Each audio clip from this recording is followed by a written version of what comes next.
এই দেশের সকল নাগরিককে যারা আওয়ামী লীগ করতো না তাদের উপরে জুলুম নির্যাতন করেছে।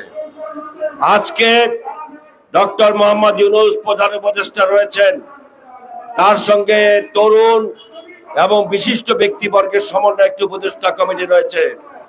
এই দেশের মানুষের আশা ছিল যে বাংলাদেশের সবচেয়ে জনপ্রিয় নেত্রী সাবেক প্রধানমন্ত্রী বেগম খালেদা জিয়া এবং তারেক রহমানের বিরুদ্ধে যে সমস্ত ষড়যন্ত্রমূলক মামলা রয়েছে সেই মামলাগুলো জনগণ দাবি করার আগেই প্রত্যাহারের ব্যবস্থা করে নেবে।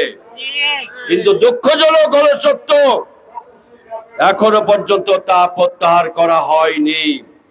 আমরা আজকের এই ছোট্ট অনুষ্ঠান থেকে আহ্বান জানাতে চাই, অবিলম্বে দেশের নেত্রী বেগম খালেদা জিয়া, জনাব তারেক রহমান এবং 17 বছরে যে সমস্ত বিরোধী দলীয় নেতা কর্মীদের মামলাগুলো করা হয়েছে, ফরমাইশি সাজা প্রদান করা হয়েছে, এই সাজাগুলো প্রত্যাহার করতে হবে।